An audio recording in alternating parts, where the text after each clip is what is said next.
So, former WBO middleweight world champion Janibek has been given a 1 year suspension by the WBO, and this suspension means that he can't box in a pro bout or any exhibitions for 1 year, and means that the WBO belt will be vacant and will be fought between Denzel Bentley, who's the number one ranked, and I believe the number two ranked for the WBO, and it's expected for when Janibek's suspension is completed in December of 2026, he will fight the current WBO world champion. So this ban is a 1 year ban, meaning he can't box, but it's effectively made him the interim champion in waiting, basically the number one contender in waiting. He's not permitted to take any other fights during that 1 year ban. If he does, then it might risk further ban from the WBO, which of course I'm sure he doesn't want. He wants to get his WBO middleweight world championship back. I'm assuming that because he's got this ban by the WBO, no sanctioning body or no athletic commission will grant him a license to box, especially not in America, and I'd be surprised if any of the European ones would either. You know, I mean, you get some areas that are kind of like Russia and wherever. Janibek probably would be able to fight there if he wanted to, but again, is it worth risking further ban with the WBO for him to fight someone who's he going to fight, right? He's not going to fight a top contender because they won't get sanctioned, right? So, whatever. Janibek's going to take that ban. He'll be back at least December 2026. I imagine when I see a guy like this who gets these sorts of bans and he's banned for a year and he knows his ban is going to be up for December 2026, he should be ready to go for December 2026, right? He should, be in camp from September, October, getting himself ready to return on December 26th.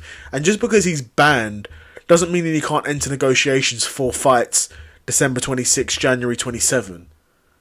Right? Because Janibek, again, he's no spring chicken, and he's a guy who's not going to want to, just take this year lying down. He's going to want to be back with a vengeance, and rightfully so, because he's one of the best at middleweight. In my opinion, he is the best at middleweight. He did have the fight against Lara booked, which would have been a big unification bout. I think he would have beat Erislandy Lara pretty comfortably. Of course, that fight's never going to happen. Well, never say never, but it's not going to happen for a while. Because granted, if Janibek comes back, wins the WBO world title, then there's no reason why that fight with Erislandy Lara couldn't be back on the table, and Janibek could go on to become a unified world champion.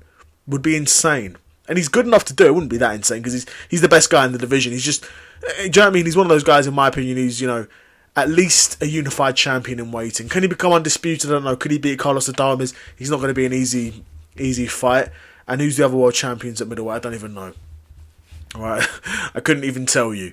But in my opinion, Janibek is the number one guy at middleweight. It's a shame that he's had these issues with the drug failures, the performance enhancers. It's a shame because it's not only cost him a year of his career, of course, cost him a lot of money and cost him a lot of reputation as well. This is a huge hit to your reputation. I mean, in Janibek's case, because he's a guy who's undefeated and is a former world champion, he's got options. But if he was a guy who's coming off 2 or 3, 4 losses, he'd be seriously struggling. Say he was a guy who was 30 wins, 4, 5, maybe 6 losses, right? That guy would not only be blackballed, but there would be there'd be no promoter probably reaching out for a half-decent offer.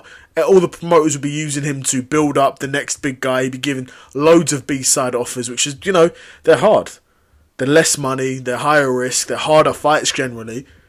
But Janibek, he's in a lucky position because, like I said, he's a guy who's currently undefeated. He's a former world champion, was an undefeated world champion, would have probably become a unified undefeated world champion if he didn't fail the drug test. So there's still a lot of momentum there, even though the middleweight division in general is very poor, very weak, and Janibek is pretty much the best guy in that division, not by default because he actually is a good boxer, but more or less by default because there's no one who's really in his league in terms of a viable number 2 that I could actually see him beating him. I can see a guy like Carlos Adames maybe taking rounds off him. I can see a Lara maybe for a bit, causing some problems, but ultimately these aren't guys that Janibek should be losing to. He's good enough to beat all of these guys.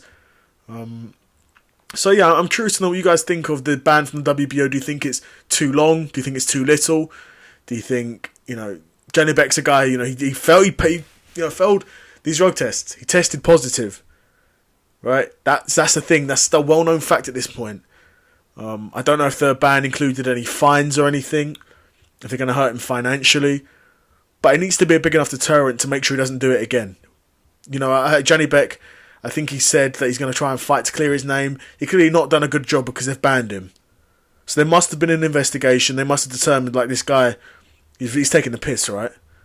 And he gets the 1 year ban. I mean, it's a shame for Janibek because, like I said, he's a guy with a lot of options. And of course, at this point of his career, he's no spring chicken. He's in his 30s. You don't want to be taking a year out when you can avoid it. I mean, it depends how you look at it. In this time, technically, he couldn't avoid it, but he could have avoided it if he didn't do the drugs. If he wasn't taking performance enhancers, he would have avoided this failed drug test. So, let me know what you guys think in the comments below. What do you think is going to happen when Janibek comes back in December? Will he be fighting in December? The ban ends in December, and they're expecting him to fight whoever's the WBO world champion at that point. So let me know what you guys think is going to happen. You know, it's Denzel Bentley and another guy. Do you think Janibek could beat those guys? If he was to fight them, I think he probably could. But let me know what you guys think in the comments below. Another episode of the Seth Solo Cyclist in the bag. And I'm out. Peace.